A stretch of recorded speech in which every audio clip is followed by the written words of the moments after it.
मुरली वारो श्याम हमारो मुरली वारो श्याम।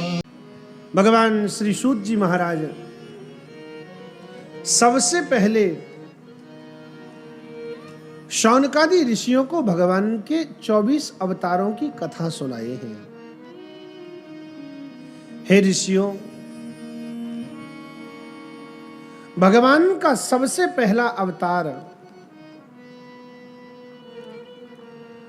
ब्रह्मा जी के मानस पुत्र सनत कुमारों के रूप में हुआ, जिनकी चर्चा कल हमने किया। देवर्षि नारद से उनकी मुलाकात हुई। सनक, सनंदन, सनत कुमार और सनातन, ये 4 भैया हैं। भगवान श्री कृष्ण का पहला अवतार सनकादिकों के रूप में हुआ। दूसरे अवतार में भगवान पृथ्वी की रक्षा के लिए, पृथ्वी की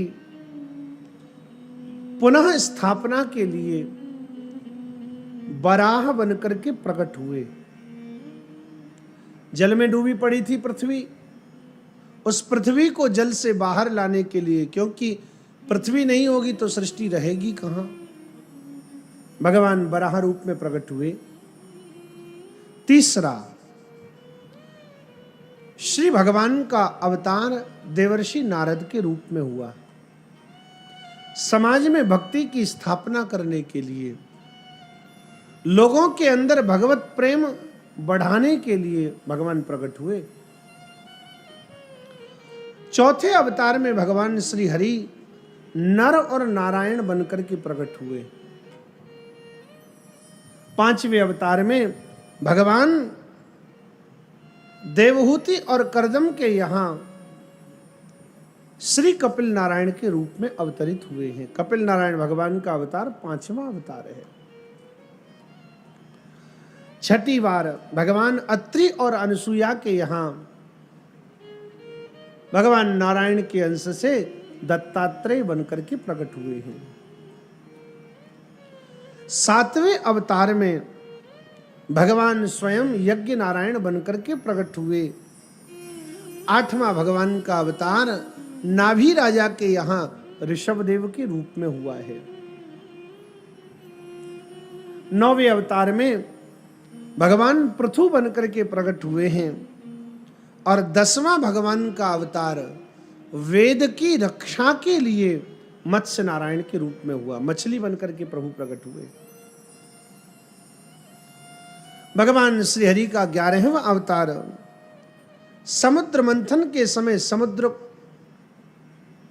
जिस पर्वत के द्वारा मथा जा रहा था, उस मंदराचल को अपनी पीठ पर धारण करने के लिए भगवान कच्छप नारायण बनकर के प्रकट हुए।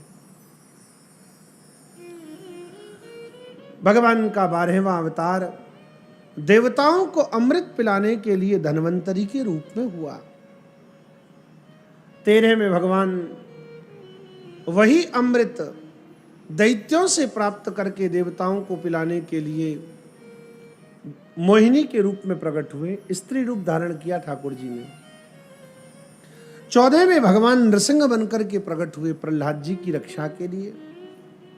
15वां भगवान का अवतार बामन जी के रूप में हुआ है। 16वां भगवान का अवतार श्री परशुराम जी के रूप में और 17वां भगवान का अवतार जगत को ज्ञान देने के लिए भगवान व्यास के रूप में हुआ। 18वें भगवान मर्यादा पुरुषोत्तम प्रभु श्री राम के रूप में प्रकट हुए।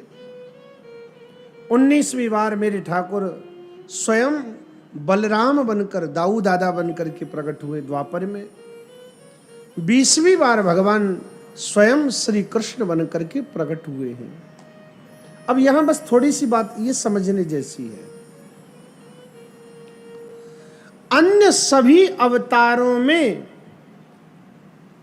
भगवान थोड़ा थोड़ा स्वरूप लेकर के प्रकट हुए। या फिर यूं कहें उन्होंने अपना थोड़ा थोड़ा सा अंश कभी ज्ञान के रूप में, कभी मर्यादा के रूप में, कभी किसी रूप में, अलग अलग रूपों में भेज दिया। लेकिन श्री कृष्ण वो हैं जो सब बनकर के आए हैं। समझ में आ रही बात, नहीं आ रही?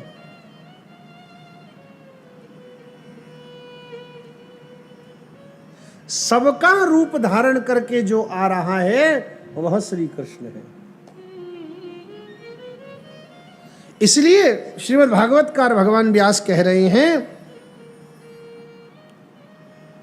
एते चांस कला पुंसो। अभी तक जितने कहे उनमें कोई अंश रूप था, कोई कला रूप था, किसी में थोड़ा सा अंश था, किसी में थोड़ा ज्यादा था। लेकिन अब की बार जो आए हैं ये तो कृष्णस्तु भगवान स्वयं। अब की बार भगवान ने किसी को भेजा नहीं, कोई कला नहीं, पूरे के पूरे ठाकुर जी खुद ही आ गए।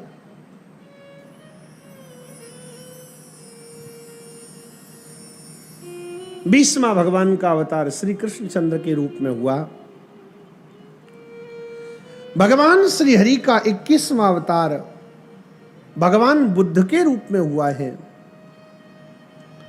22वां भगवान का अवतार हंस नारायण के रूप में हुआ और 23वां भगवान का अवतार श्री हयग्रीव के रूप में हुआ है। 23 अवतार हो चुके हैं। 24वां अभी एक अवतार बाकी है। वो तब होगा जब कलयुग के मात्र 800 वर्ष शेष रह जाएंगे। आप लोगों को ये जानकारी तो होगी कलयुग का कितना समय हो चुका, कितना हो चुका?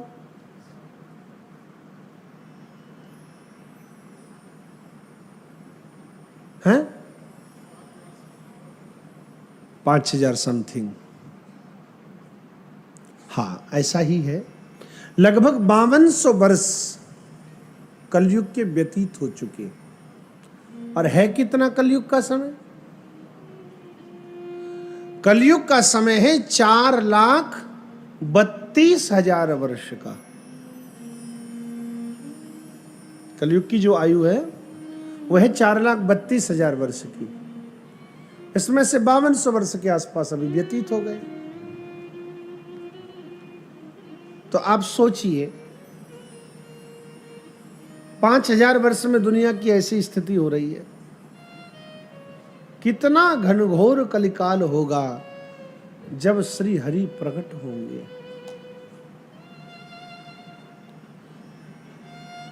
संभल ग्राम में श्री विष्णु यश नाम के ब्राह्मण के घर में भगवान का अवतार होगा।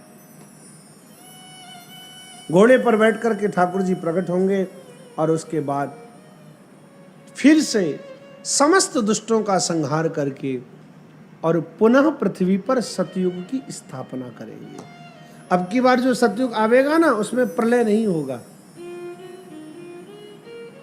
पृथ्वी जैसी की तैसी रहेगी।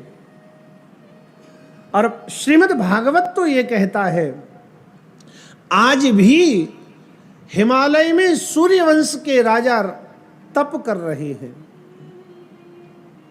और भगवान श्री हरि प्रकट होकर के उन्हीं राजाओं को पुनः ये राजगादी सौंपकर, ये पृथ्वी का शासन सौंप करके फिर स्वधाम जाएंगे। ये लिखा है श्रीमद् भागवत में। पुनः सतयुग की स्थापना हो जा रही है। फिर से सबके जीवन में सादगी, सबके जीवन में धर्म, सबके जीवन में वेद विहित कर्मों का प्राधान्य, शास्त्र का आचरण,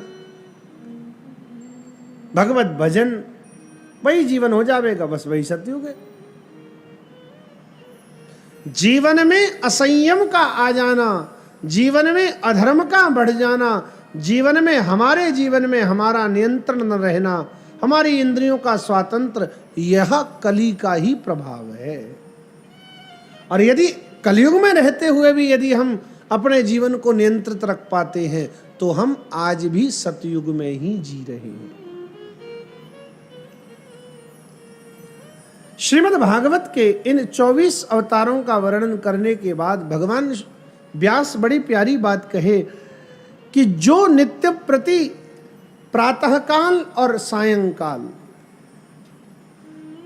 दोनों बार इन 24 अवतारों का स्मरण कर लेता है, उसके जीवन में फिर दुख नहीं रहते, उसके जीवन के सब दुख फिर समाप्त हो जाते हैं। कल भी हम चर्चा कर रहे थे, दुनिया में सब दुखी है। दीन कहे धनवान सुखी, धनवान कहे सुख राजा को भारी, राजा कहे महाराजा सुखी, महाराजा कहे सुख इंद्र को भारी, इंद्र कहे चतुरानन को सुख, ब्रह्मा कहे सुख विष्णु को भारी, तुलसीदास विचार कहे हरि नाम बिना सब जीव दुखारे। सब दुखी है। दुख मिटे कैसे? कितना बढ़िया उपाय।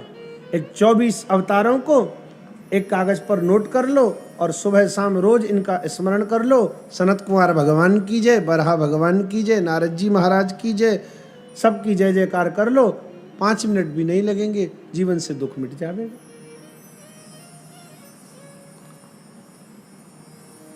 जन्म गुह्यम भगवतो, श्रीमद् भागवत के शब्द है, सुनिए ध्यान से। जन्म गुह्यम भगवतो य एतत् प्रयतो नरः सायं प्रातर गृणन् भक्त्या दुःखग्रामाद् विमुच्यते।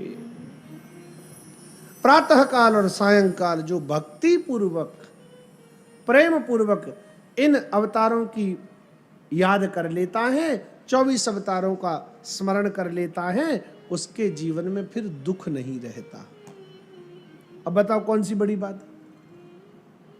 पर हम इतने आलसी, हमसे कुछ होता ही नहीं। मुरली